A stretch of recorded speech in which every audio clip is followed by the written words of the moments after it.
Could you please introduce yourself? My name is Aiden. I'm 20 and I identify as transgender and bisexual. Okay. And are you from Lubbock? I am born and raised. How do you describe Lubbock in terms of its views on LGBTQ rights and issues? It's very split depending on where you go. If you go downtown to any of the art stuff, we have house shows that are very LGBTQ alt friendly. Yeah. But in terms of being in schools or jobs, it's very taboo to talk about it. A lot of people they'll kind of look at you sideways, and that's Southern hospitality of oh, you're really doing that. Yeah. And then you kind of move on, or you get people that I've had people call me slurs in public at school when I was in high school, different things like that. So it's very split here and there. Yeah. And would you mind sharing a little bit about your background? So I am majoring in psychology. Sorry. Yeah, so I'm majoring in psychology. I'm planning to be a therapist for teens, young adults as well. I do a lot of art, so that includes things from painting to crochet. Sometimes I make jewelry, literally anything I can try to put my hands on, I do. A lot of that is really a big part of me. I've used a lot of my art to express myself, and my inspirations for wanting to become a therapist for teens, young adults is that when I was a teen and a young adult, I struggled so much with mental health and being a person and being a trans person in an area that wasn't so friendly. Yeah. And seeing my niece kind of growing up like that in this kind of kind of chaotic environment made me really want to be a person that helps kids like that. Yeah, that's understandable. And when did you realize you? No, you're okay. Okay. I have a lot of cuts in this interview. It's okay. Hey, that's how they do it. When did you realize or come out as trans? So I actually came out in the 7th grade, which is kind of early for some people. I realized when I was in 6th grade, I had always been kind of a person that was super tomboyish. I never really was super girly, wearing dresses or anything. I did a lot of sports. And then when I went into middle school, it kind of opened up my horizons of the different kinds of people. Because when you're in elementary school, it's the same people for the next 5 years. Yeah. And then you get in middle school and it's a lot of more people, especially the older ones, experimenting or doing this and that. And it kind of opened me up to a world, and I started doing some research and was oh, okay, that's okay to do that. Because when I was younger, I was super why do I feel like this? That's so weird. And I started kind of slowly transitioning and wearing the clothes and cutting my hair and doing things that really made me happy, and I saw my mental health really go up. Yeah, that's great. When you came out, how did your family and friends react? Not very good.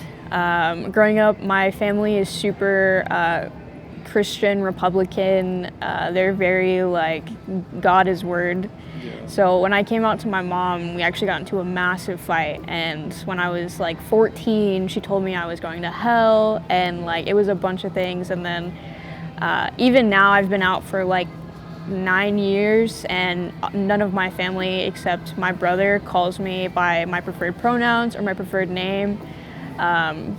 I haven't been able to go get gender-affirming care because I'm still living with my mom. She told me that if I was going to do that, I would get kicked out.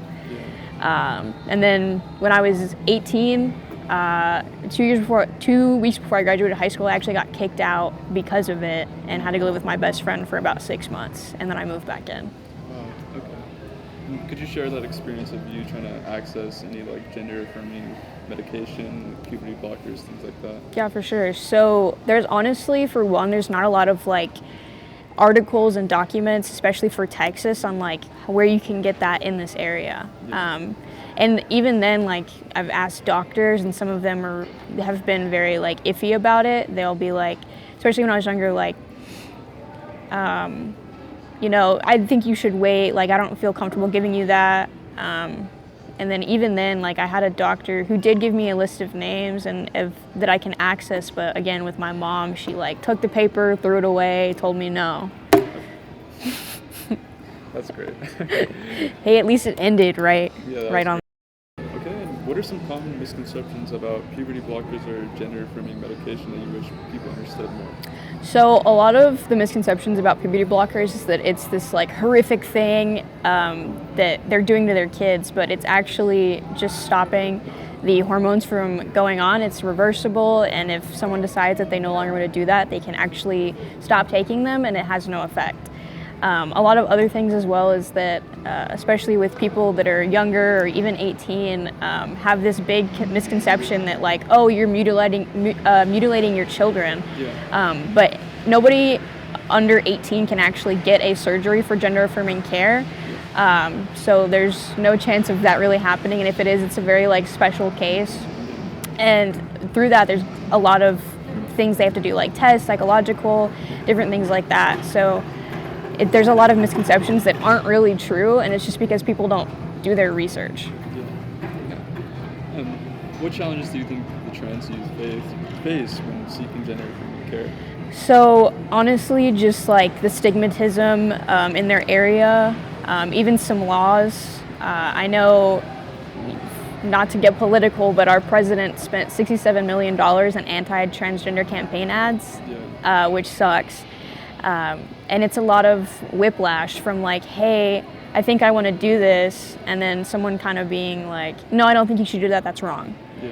And blocking you here and there, even with certain doctors that, you know, they have their own personal beliefs and refuse to give you that information, or you have families that don't want to take you to really learn about that.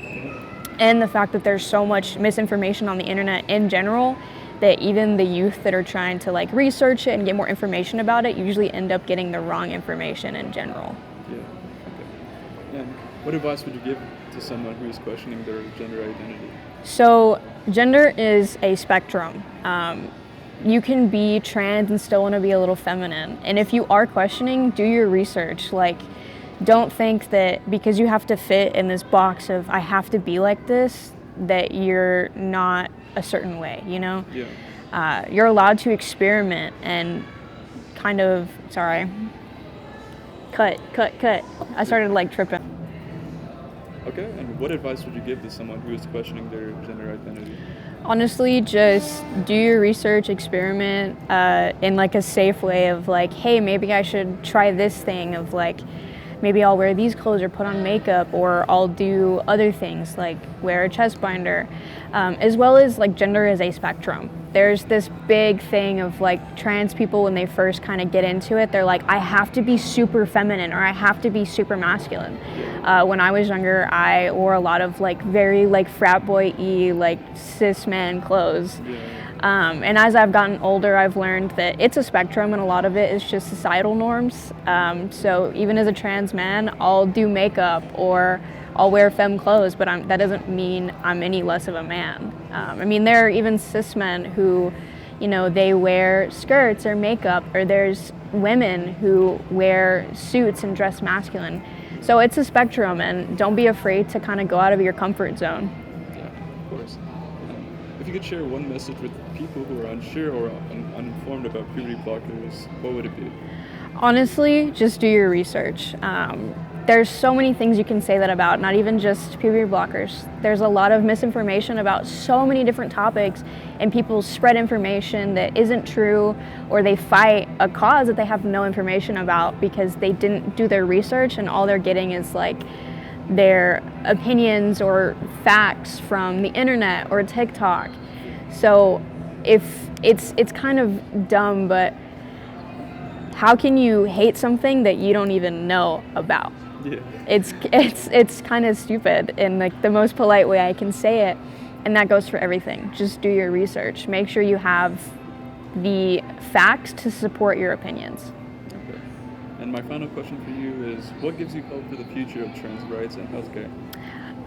As of recent, it's been pretty downing with the election and everything, but what gives me hope is a lot of people in my age and people older in the LGBT community are really fighting for rights. Like when the election happened or when there's been protests against trans people, the community has really come out and just backed. And we have people that aren't even in the LGBT community that are really here for us and support us. And I think that gives me a lot of hope that, you know, for our younger generations, they're going to kind of come forward and really support that trans people are human.